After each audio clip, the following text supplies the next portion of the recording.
There we go. All right, thank you all for attending. This is the Major to Career panel brought to you by the Center for Career and Experiential Education. My name is Courtney Mackey-Wilbur, the Kinesiology Department's internship coordinator, and this panel will be recorded.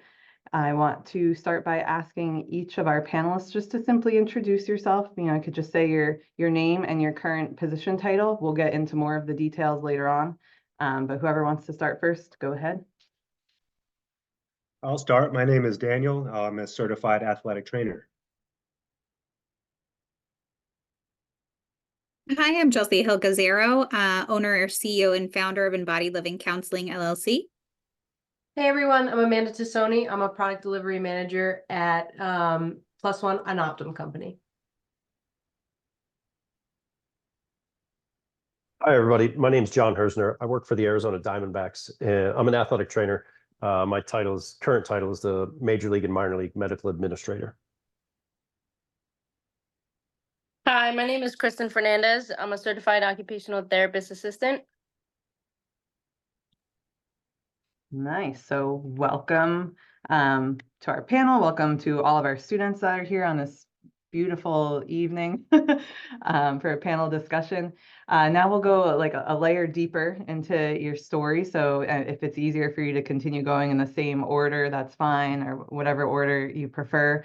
But let's add in more info about your career journey after URI. So you can go all the way back to URI. What was your next step after that, whether it be further schooling or a job, and sort of like each step along the way as with any jobs that you've done, and schooling along the way that brought you to where you are now.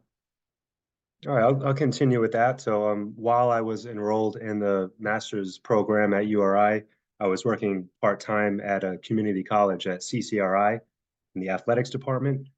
Around the time when COVID hit and everything went virtual, we subsequently kind of got laid off in that position too. So a few months after that, I wound up picking up a role as a contractor for the Naval Officer Training Command down in Newport, Rhode Island, working in a sports medicine clinic. I worked there throughout my remainder of my time at URI and wound up graduating in May 2021.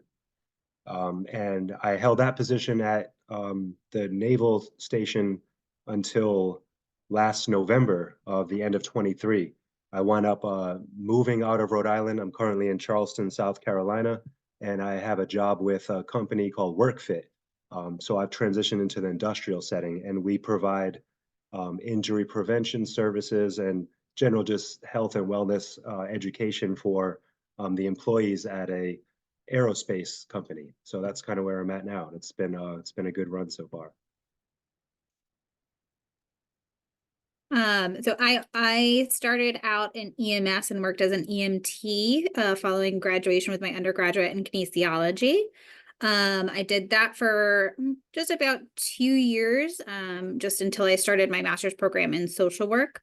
And after that, kind of transitioned to residential and home-based service work until I was in a place where I could open my own business. So now I am in private practice, utilizing some of my kinesiology knowledge, my yoga knowledge, because I am a yoga therapist, I'm a yoga therapist in training and a 500-hour yoga instructor. So we actually offer some yoga specific courses at my counseling center as well. Okay, so I graduated in 2011 from URI with my undergrad. I actually was originally slated to go through the physical therapy route at URI, but then I transitioned because I interned my senior year and it just wasn't for me. So I decided to go back for my master's, which I graduated from URI in 2013 with. And I landed a job in corporate fitness, actually specifically for Verizon. When I was there, I wasn't getting great benefits, so I transitioned over to a site leader with the company that I'm with now, and I'm blessed to be with a company that offers so much internal growth. So I've been a site leader at 2 different accounts, corporate accounts, and then I transitioned into my current role as the product delivery manager of physical activity from there, which is working on the corporate side, fully remote. So I used to be on site at 2 large corporations in Rhode Island. And then I took this role in a more remote setting so that I could work from home to be able to travel for my hobby.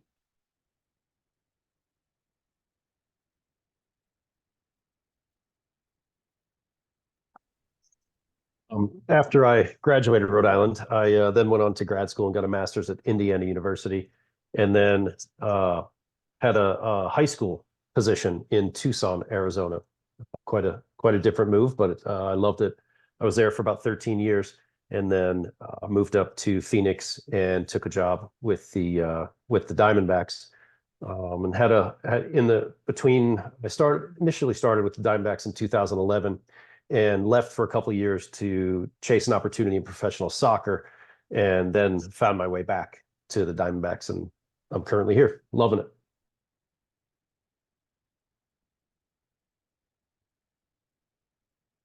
So I graduated URI in 2016. And originally I was going to go into physical therapy. However, I did an internship. Well, I got a job actually as a PT aide in a clinic, and I didn't really fall in love with it. So after I graduated, I actually took some time off and I worked in the school system for some time with some special needs. And that's how I found out about occupational therapy. I wasn't really sure what it was during my undergrad, but I do wish I did. So I learned about it while I was working in the school system. I realized that I loved working with children with special needs and sensory regulations and things like that. So I went back to school and I got my assistant certification. I am in the process of going back to school to get my master's in occupational therapy, but right now I am per diem in Massachusetts, and I'm also traveling. So full time, I'm a travel coda. So right now I'm in Maryland, and I'm doing a 13-week placement out here in a skilled nursing rehab. I knew long term I want to be in the school system working with children, and my weakest area was working with working in the nursing home. So I chose to tackle that first early into my career, just so that I can gain the experience. And as I'm traveling, I get to, be in different types of settings. And if I hate it, I'm only there for 13 weeks. And if I love it, then I write that down. And I already know I love that setting.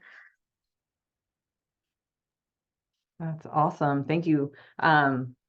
Good variety of panelists here. So I'm excited about that.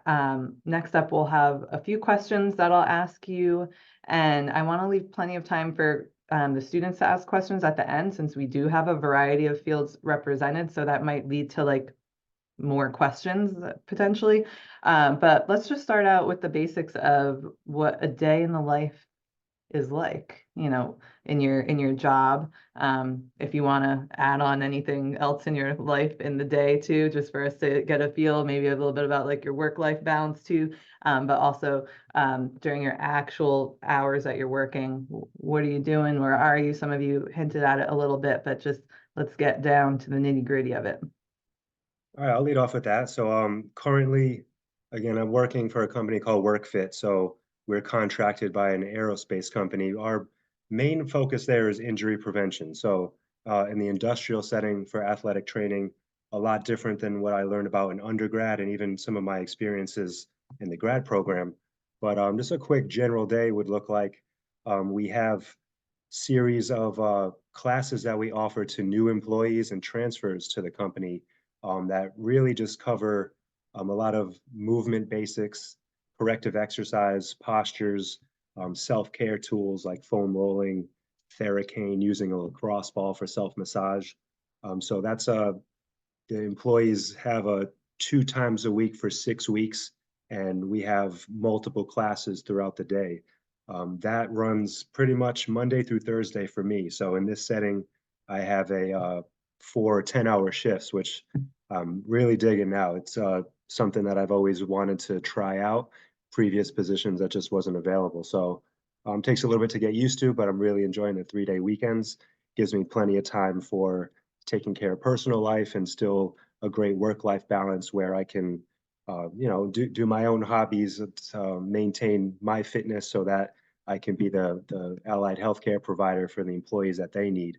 In addition to these classes, we have essentially kind of like open office hours where employees can just kind of come up to our little cubicle, say like, hey, my shoulder's a little cranky, or can you help me with this certain stretch?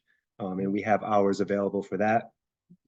There's a lot of collaboration with myself as an athletic trainer and some of my colleagues that are exercise physiologists, and we kind of work together to design some of these programs and really just give the employees a chance to just take our knowledge as part of their benefits, essentially.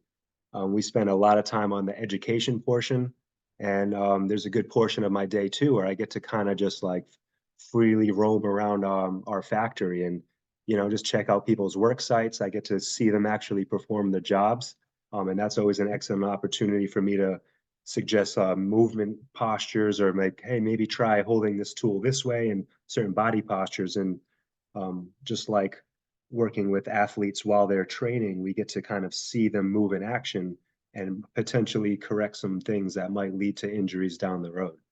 Um, Definitely a lot of autonomy allowed. This is the first setting where I've had a lot of specific metrics in the sense that we're supposed to interact with so many people per week. That took some getting used to. My previous settings were in a clinic and people just come to you. So I've enjoyed that balance and the challenge of giving people the, you know, all the time that they need so we can share the education that we've learned along the way. So that pretty much summarizes it.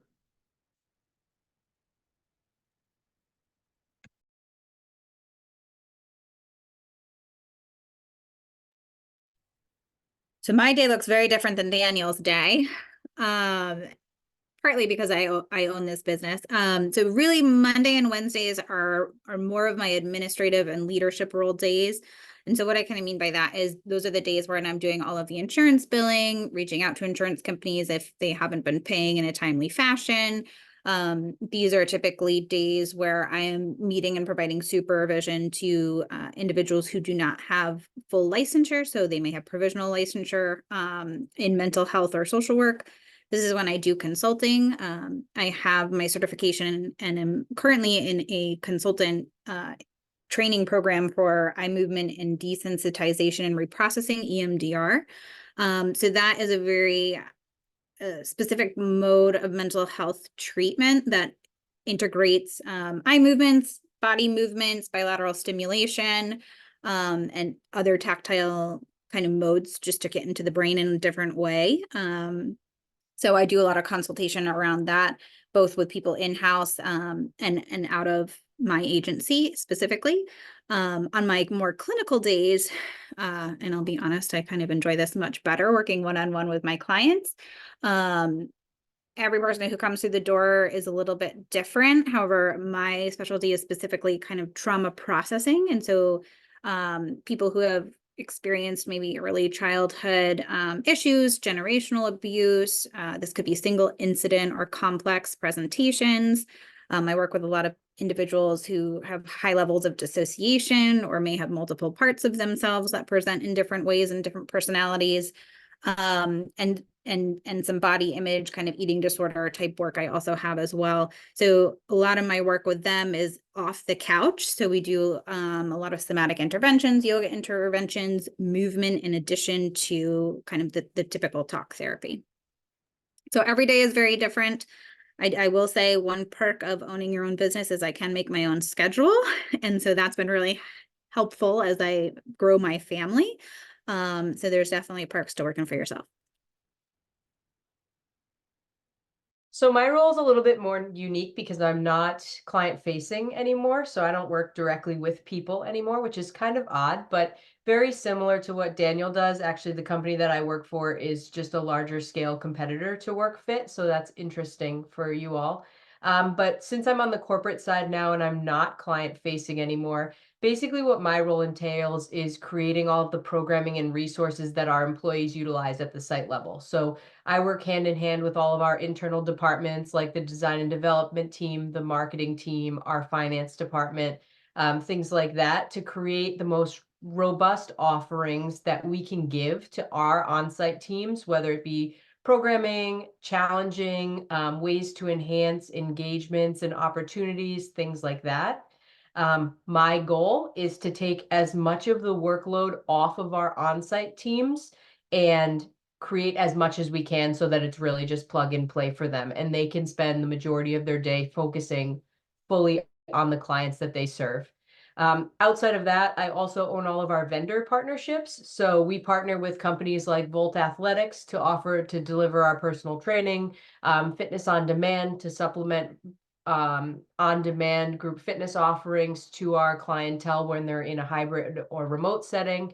And I work with all of those partnerships to find ways to leverage them to enhance all of the things that our on-site teams can do in a hybrid or remote way.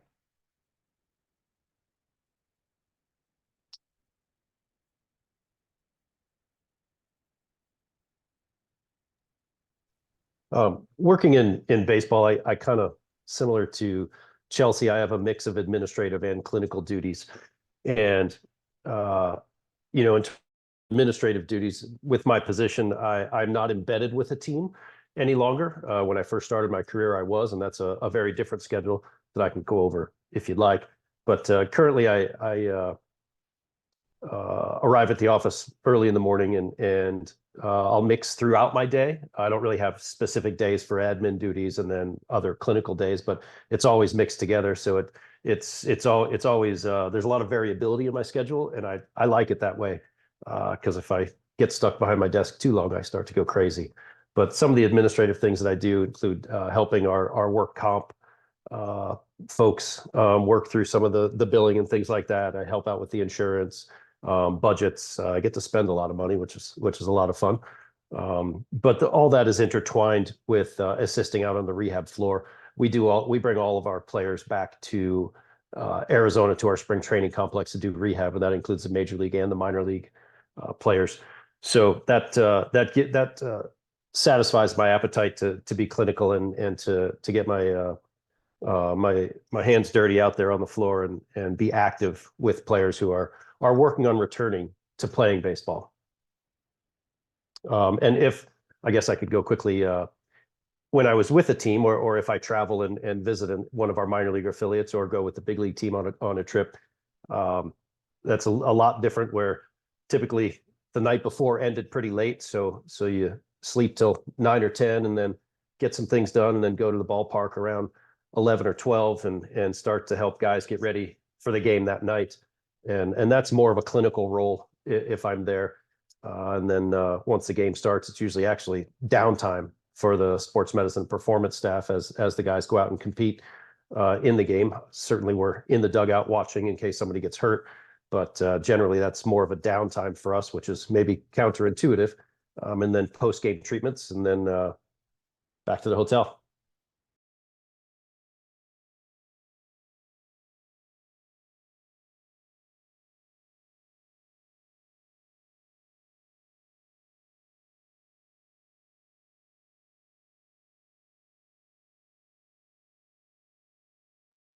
Sorry, trying to figure out how to unmute myself. So my day-to-day definitely varies depending on the facility that I'm at. Some nursing homes are a little more slow paced, where you'll have like 8 to 10 patients a day and you spend more like 45 minutes to an hour with them. And then some facilities are a little more fast paced, can have up to 18 patients for 30 minutes at a time. The current place I'm at is more fast paced. So I am in Maryland, between Baltimore and DC, which is nice. But so I have about 15 to 18 people a day. 4 to 5 days of the week, I'll do like a group session. So I will have anywhere between 4 to 6 people in a group. So we can really get an hour worth of a session in a group if they're pretty high functioning. But basically, I do a lot of task analysis. So I look at some of the things that they do in their daily life. So occupational therapy focuses on bathing, dressing, cooking, laundry, anything that you would do in your normal life, in your day-to-day life. So we take a look at that depending on what your injury is or your disability or whatever, whatever the reason you're in rehab. And we try to tweak some things, whether you need some adaptive equipment, um, to help dress yourself, or if you need a raised toilet seat. So we call that a commode that goes over your toilet. So that way you don't have to bend too low, things like that. So just kind of analyze the patient, figure out what their needs are, and then help them from there. So I've done activities where I have someone cook a whole meal just to make sure that they are safe in the kitchen, they don't forget to turn off the stove, that their balance is good, that their activity tolerance, that they're able to stand for the period of time it takes to cook a meal, and just help them figure out how to be as independent as possible in their day-to-day life. So along with that, we also do documentation. So after every treatment, you have to document what you do, how much assistance you give. We have to do weekly or the bi-weekly, every 10 days actually, progress notes. So you update insurance, basically on how they're doing. There's a lot of family education. Before a person is ready to go home, we'll do family training with their family, make sure that they know how to transfer them properly, whether it's transferring on a toilet or into a bathtub or in a car. So we go over all of that with the patient and their family.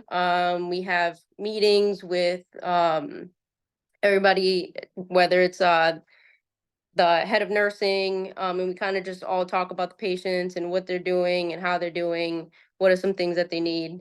Um, let's see, other than that, the schedule is pretty good. Basically, with a nursing home, um, most places, every place I've been so far has been pretty lenient. I can come in at 7 o'clock or I can come in at 10 o'clock in the morning.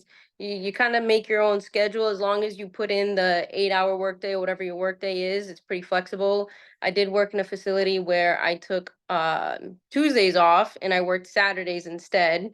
So the benefit of a nursing home is they're open 24/7. So you can really kind of switch your schedule around to kind of help whatever your personal life is. So I've done that before because it was very hard, my working schedule, to get like doctor's appointments and things done on, you can't do that on weekends. So I was able to be very flexible with my job and take a weekday off.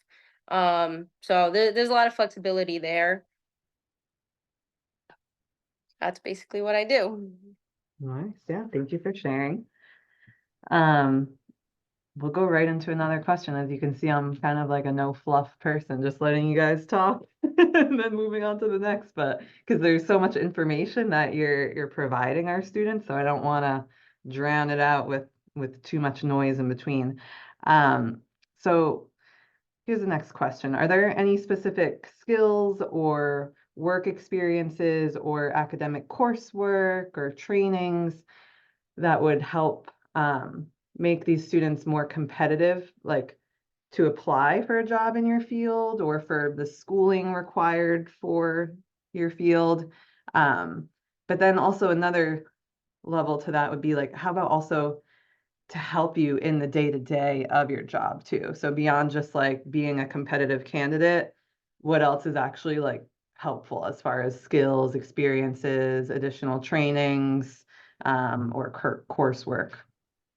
So competitive and also helpful in the job itself.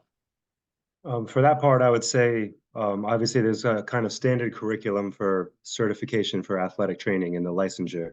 That aside, I found it very useful to have just some experience with physical activity that we enjoy. That way we can coach and provide that support for others when it comes time for them to do it. So we just have a better way to explain it. For specific coursework that I found very relevant and super helpful that maybe I didn't think of earlier on was related to more psychology, behavioral aspects of physical activity. So that was one of the emphasis that I chose during my kinesiology program, because along the way I found that communicating one-on-one with patients, athletes, employees, all of our cool knowledge about anatomy and physiology and injury prevention is one thing, but not everybody's at a spot where they're willing or ready to hear all of that at once.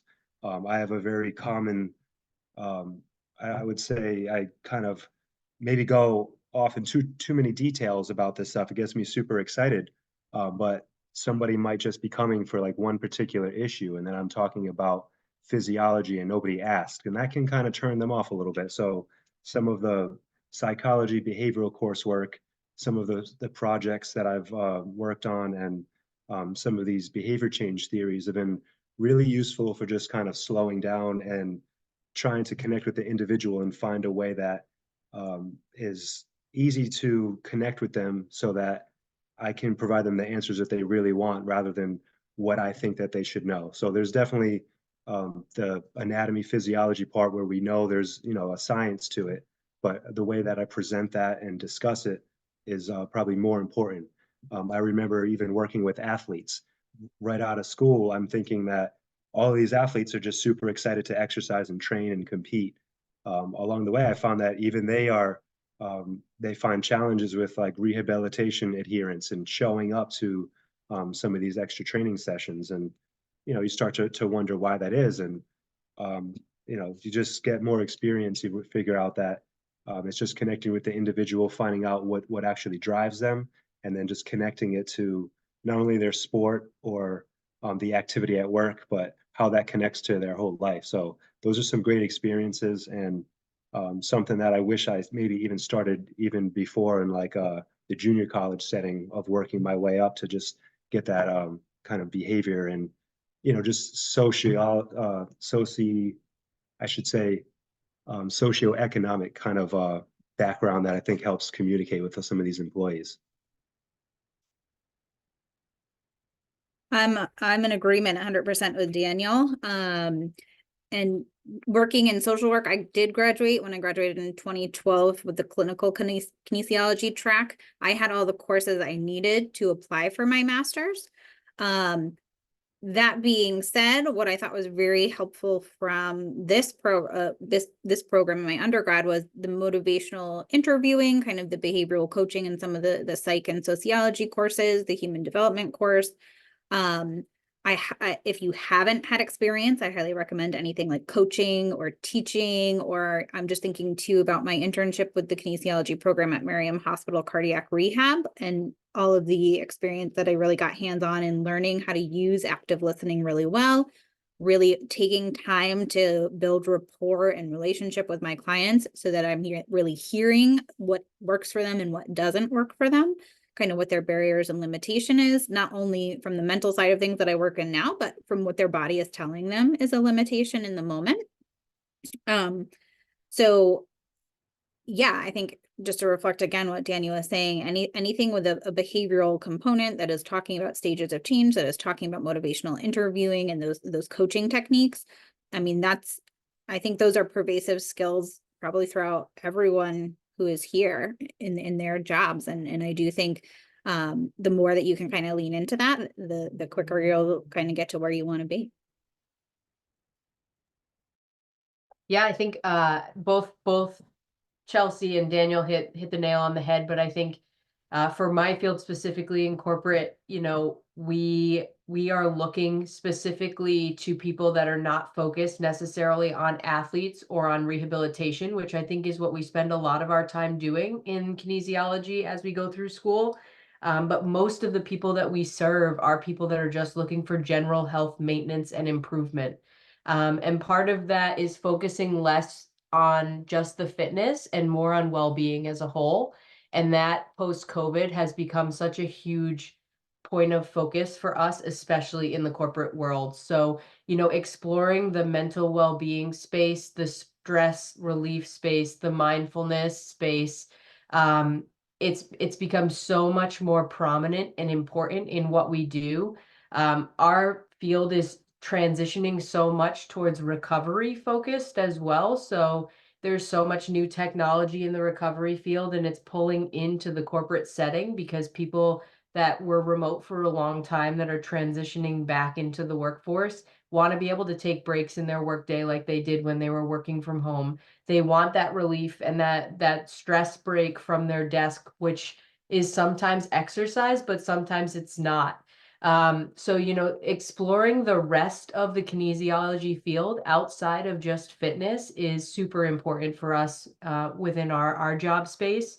Also, I think that we forget when we move into the actual job world how much business skills and customer service are such a huge piece of the puzzle to what we do. And sometimes those skills are really lacking when we're just focusing on our major, which is that exercise and kinesiology focus. So if I had to advise anybody on other skills to explore, those would be them.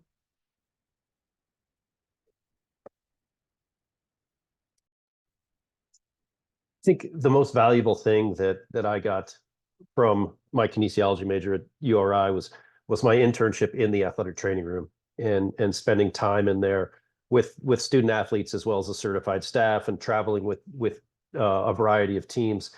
And I was often, this has been mentioned, I don't want to beat a dead horse, but I was often really focused on the formal education piece and the science behind athletic training and kinesiology and how the body can be reshaped. And that served me really, really well. And since then, I still value that because that's kind of the basic level that you need to start with. But communication, leadership, those two words are incredibly important in what I do every day. In the sports medicine and performance department for the Diamondbacks, we're a service-oriented group of people that are here to serve the baseball players and try and help them be the best player they can be. And that communication and kind of relationship building is just incredibly important. And I was able to do that in an informal way through internships at Rhode Island. But it's probably much more of a focus now than it used to be. I would tell any prospective student who wants to be an athletic trainer in professional baseball, you have to do an internship with a professional team in baseball. I would say upwards of 80 or 90% of all athletic trainers in baseball did an internship in baseball. So that would be my biggest piece of advice to you. And I didn't mention this before, but I also manage and coordinate our internship program here at the Diamondbacks. So if anybody's interested, let's make sure we connect before we're done.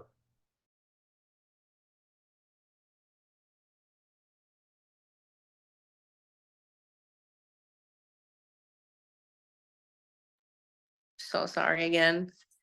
So my advice, I would say, I think my background in kinesiology definitely helped when I went into getting my certification for occupational therapy. Because when you're getting your certification, you take a kinesiology class, but you don't major in it. So the fact that I had an entire major and I got a whole degree in it, I feel like put me at an advantage. Just because I had a more in-depth knowledge of really what it was or what it is. And so that helped. Once I got into the field, the healthcare field can be a hit or miss. Especially while COVID is going on and things like that. Some facilities tend to be low staffed and it gets very overwhelming. So the biggest thing is time management to prevent burnout because it is very, very real. And you want to help people, but you can't help everybody. And it's then sometimes we may tie into, overlapping with CNAs and trying to communicate with the nurses. It gets very hectic. So biggest thing is time management. That way you can keep yourself from burning out. You are spending the appropriate time you need with your patients and saving some of that time to document.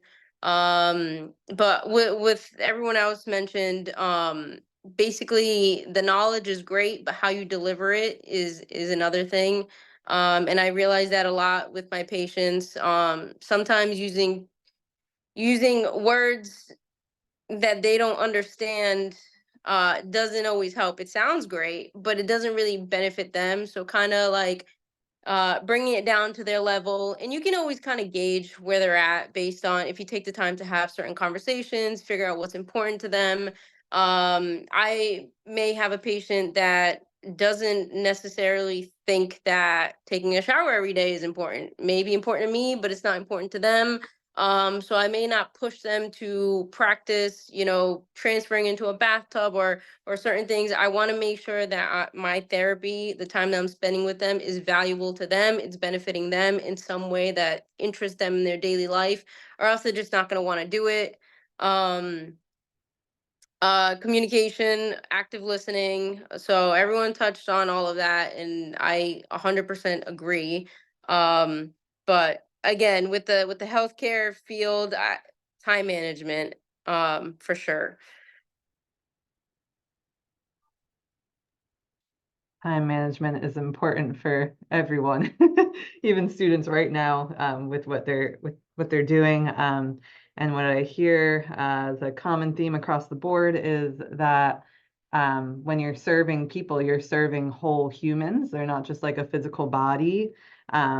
So remembering that and exploring as much of that as you can would be so helpful I do want beyond to the add one anatomy. more thing. Yeah. So being flexible and adaptable is also very important. If you weren't a travel occupational therapist, you still need to be adaptable and flexible, just because your schedule can change. The people, the situations, you may have a plan and say, okay, I want to work on XYZ with this patient, but then I get to that room and they're not feeling well, they're not in the mood, something personal is going on, and you have to be flexible, and try to switch things up. Another thing I've noticed between switching facilities every 3 months is you may get used to certain equipment, doing certain exercises with certain equipment, then you go to a different facility that may not have all the fancy, nice equipment that you're so used to using. So you kind of have to figure out, how can I still give quality care, therapy, without maybe having some of the equipment. So you got to learn how to adapt. With occupational therapy, we work on, teaching them how to dress and things like that. If they don't necessarily have any clothes with them and you can't find, clothes in a lost and found, then you can simulate a dressing with taking a TheraBand and having them do the motions as if they were getting dressed. So there's different ways to get the same thing done, but using different equipment. So it's very important to be flexible and adapt to your environment. Yeah, and resourceful too. Maybe you could make a whole guidebook about that. Like, here are things that you Maybe. can use on the fly. Yeah, no, thank you. That's great. Let's keep moving along. Some of you been hinting at this a little bit, but let's focus on the question of, what do you find most rewarding and most challenging about your job? I'll keep it brief. It's probably the same for most of us. It's these individual interactions for me that really helps me kind of reset every day, because there can be a lot of repetition in a lot of this stuff, but when you come down and get to talk to individuals and you convey some information that maybe just changes their outlook on what health and wellness is, or maybe removes a barrier that they didn't even really know existed. That's the thing that really kind of helps make me enthusiastic about this every day. And just, sharing our knowledge, and it's a lot less. We look at it as kind of common knowledge for all the education and experiences we've had, but the general population doesn't get a lot of this opportunity. So being concise and just connecting with those individuals has helped kind of just keep me focused every day with that. I would probably say something very similar. I think the clients themselves are what keeps me kind of going in the mental health field, and kind of seeing, the relationship you build, but then also seeing all of the progress they make along the way. I think as my role has changed and as my practice has grown and continued to expand, some of the challenges for me would probably be kind of navigating like the HR part of leadership. I mean, we have a great team, but some of those issues arise no matter what you do and what culture that you try to develop. And so those are the things that I think are, I'll be honest, probably the most annoying to me at times, because we're all here for the same reason. Like, let's all focus up. But yeah, I think the clients and just teaching we have started to do some kind of teaching and training here, in addition to having some interns of our own. And so having that role as a teacher, as a supervisor, has also been just a great way to give back, and really a great way to see really how far we've come. And so that has been really gratifying for me. For me, it's less about you know, what my job entails and more about the company that I work for. I'm very blessed to work for a company that supports our employees in every phase of their life, and that offers us a place to grow within the company, which I think in the kinesiology world can be something very challenging to find. I think a lot of times you work for a company in a specific position, but from there, because of what we are doing within fitness and exercise, there's not a lot you can do within that space. And my company offers you so much future growth. Certainly you have to start at a specific space, but there is, you know, the sky is the limit. The other thing that I love about my job is the flexibility that they offer me and the support within the work-life balance that I get from them. I have a very unique situation where I have a hobby. I referee ice hockey at the professional and international level, and that requires me to travel quite a bit on my own time, and they support me 100% of the way. They invest in the fact that they have a professional athlete working within their company, and they do what they can to make sure that they're flexible for me. So I think that all of those things make me a very nice place to work, and it's something that's very hard to find in our field.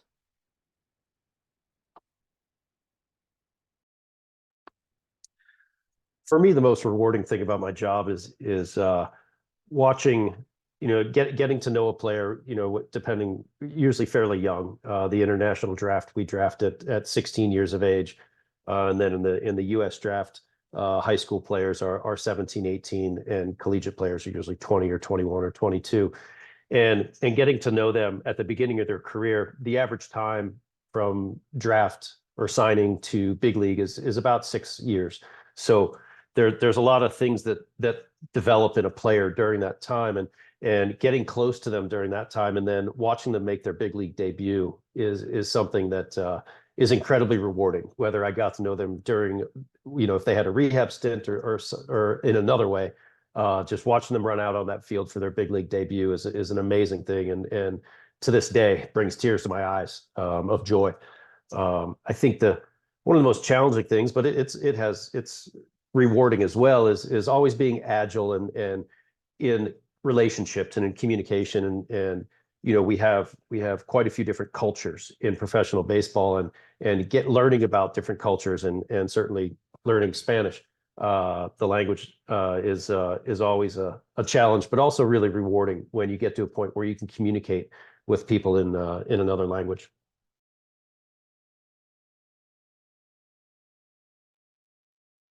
One of the things that's very rewarding, definitely the patients, seeing when they first come in, and how they progress, and the moment when it's time for them to go home. It's just one of the facilities I was at, we used to play a song. I forget what song it was. But we would roll a red carpet, and have them go down the red carpet and out of the building, and everybody would be playing a song and clapping for them, and just seeing how happy they are to go home. It's tough when you're injured.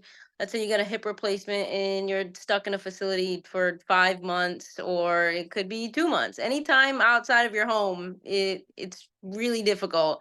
Um, and the food, if you remember back in elementary school and you think about the cafeteria food, basically the same. So I feel for my patients. So when it's time for them to go home and see them progress and they light up, it's really nice. Sometimes I struggle with the time management, and I want to help everybody. And you know, some people will be asking for something as simple as water, and you think that it's not that big of a deal, but when you have 18 people and we're short staffed, and you know, you're hard, and you're like, should I not? I always do it because I love my patients. But you know, sometimes I end up doing a little more than I technically have to. That's technically part of my job description, but I love them, and it's great. And then when I walk out of the room, sometimes I'll hear them whisper, "Oh, she's so sweet," and it's just so cute hearing them when I walk out of the room talk about it. But another thing that I love very much about being a travel occupational therapist is the fact that I am traveling. It's very expensive right now in the world, and so I do love to travel. And I was trying to figure out how can I travel but still make some money, and pay rent. So one of the benefits of traveling is that they give you a stipend for housing and meals weekly. So that's non-taxed. And that's usually based on the cost of living in whatever area you're in. And then they set that aside, and then the rest is just the pay hourly from the facility. So if you divide it, sometimes the hourly pay will say like $12 an hour, but that's because they're taxing you on that much. The rest is in a stipend. So I actually make more money while traveling. And they do help with finding an apartment. I can find it on my own if I choose, and if I do choose to find an apartment that's at a lower price than what my stipend is for my monthly rent, then I can pocket the rest of that money. And so it's always encouraged for you to go find your own apartment. And so a lot of them are furnished too. They have websites for travel professionals who can find a furnished apartment. So it's pretty cool to be able to travel, and it's just gaining a lot of experience in the field and meeting different people, and you get to also network that way. You never know who you might meet in whatever state that knows somebody else that knows somebody else, and it's great. I love it.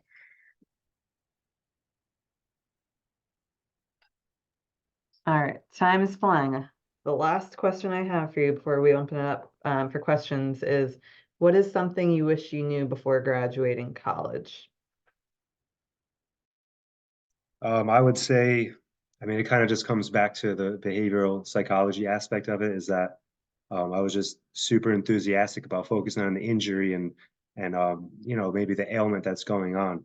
Um, I think something that's really helped me outside of the career and schooling is just more focus on my own self-care, mindfulness, meditation practices, and then really just being able to take care of ourselves so that we can be the best versions of ourselves for those that we care for. So um, being able to just find a routine that's sustainable and enjoyable for us so that we can give back. That's something that I think should be just all the way back to, elementary school, middle school.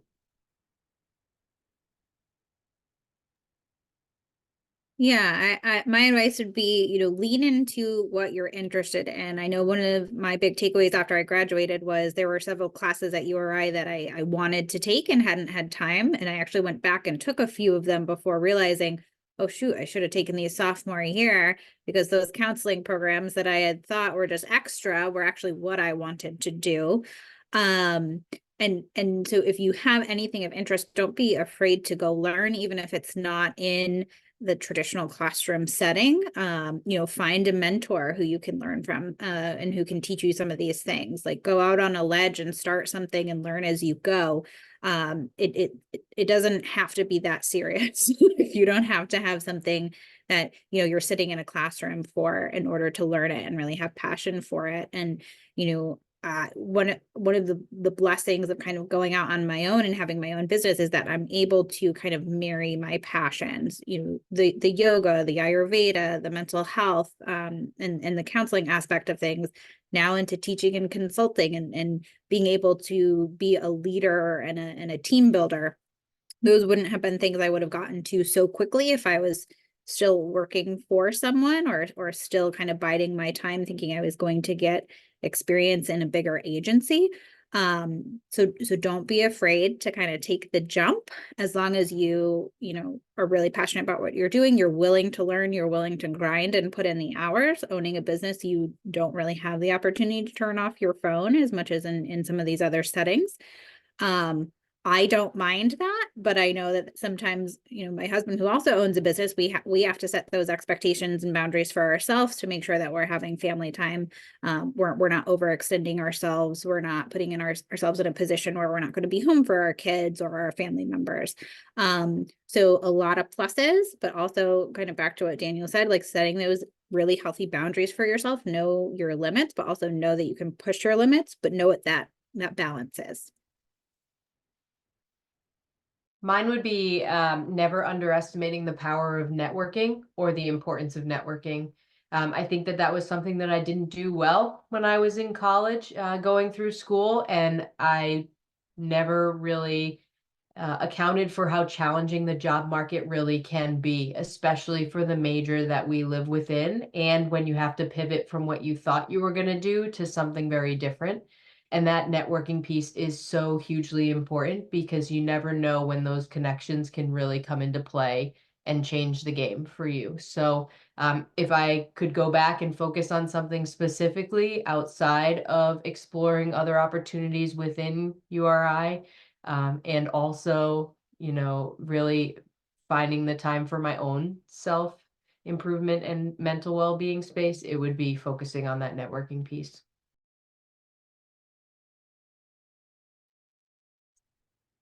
For me, it would be, I wish I had a better understanding that the only barriers to my success were self-created.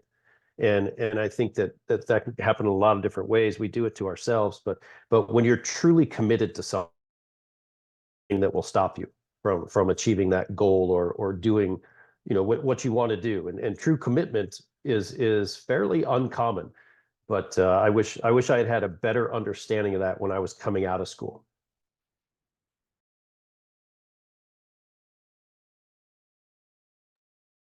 So I would say take the time to get to know yourself. When you take the time to get to know yourself, you can really understand what you like, what you don't like. It goes into play a lot with Daniel had said taking the time for his mental health, and that meditation, all of that, absolutely, because I remember when I was in college, I went straight after high school, and at that time you think that you're supposed to go straight into college and you're supposed to pick something you're supposed to do for the rest of your life, and then that's it. But that's a very hard thing to put on someone when you're fresh out of high school. If you're around 18, 19, 20, it's very hard to just say, okay, this is what I'm gonna do for the rest of my life. So take the time to get to know yourself and make sure that you are doing something that you love. You don't want to end up having this degree and then years later you're working for a couple years and you just completely hate it, and then you need to do a career switch. It does happen, but along with that, understand that your journey is your own journey. Don't compare yourself to anybody else. If someone is, doing certain internships and you're not, or you're in a different place than them, but you guys went to school around the same time, so you feel like you should be, no comparisons. Every journey is different. It took me much longer than I expected to be where I am now, and my journey is still not over. I do plan on getting my master's. I do plan on doing a lot more with my career, but um, taking that time, I think, is more important than anything else. Um, I lost my train of thought. I was going to say something else. Um, I lost it. Oh goodness. But yeah. No, that's so important for students to actually ask themselves the question, like, what do I want? Because you might not have actually ever asked yourself that question before college when, family and societal expectations and everything kind of might have been focused more on people pleasing or achieving. So it can become kind of easy to get like disconnected from what you actually want as a human. So I think that's really important to try to start even just asking that question to yourself, like even if nothing comes up because you just aren't used to asking that question. You're like, well, I don't know what I want. But just start asking the question. All right. Wow, it's almost 5 o'clock. so much good stuff has been covered. Wondering if any students have questions, feel free to type them in the chat or unmute yourself and ask away. I'll give a little bit of time.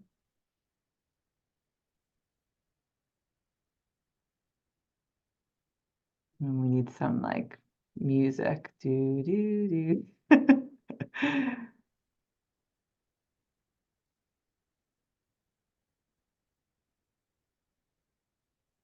Well, while we're waiting, I'd like to say take advantage of internship opportunities for sure.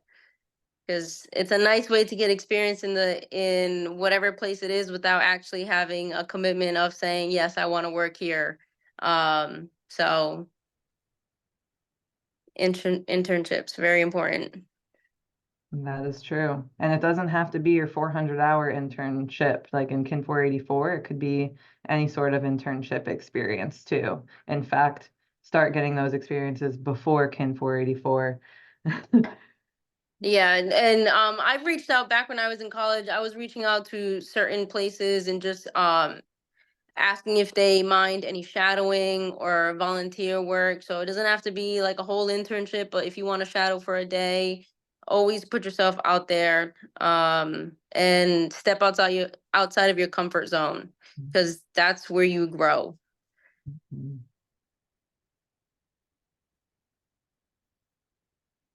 Doug dropped a link about ITR internship programs.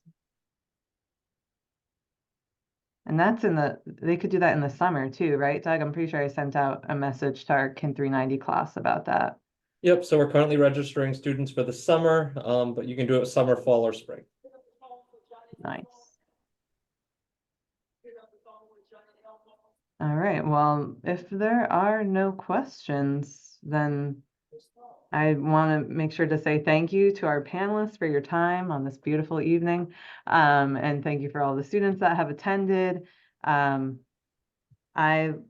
Maybe we can stay on, just the panelists, and I'll stay on in case there's students that were afraid to ask.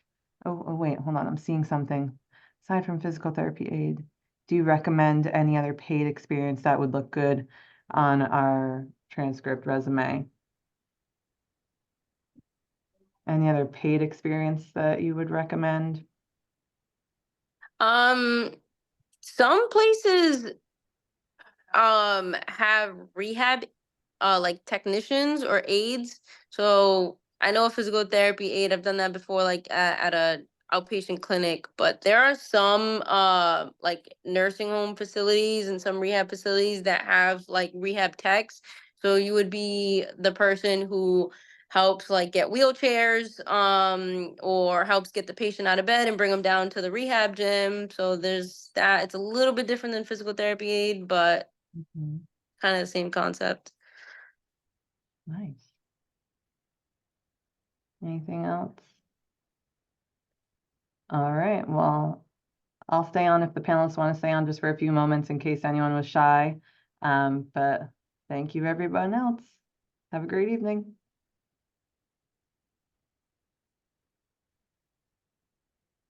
I think you could stop the recording too, Doug, or maybe you don't want me on.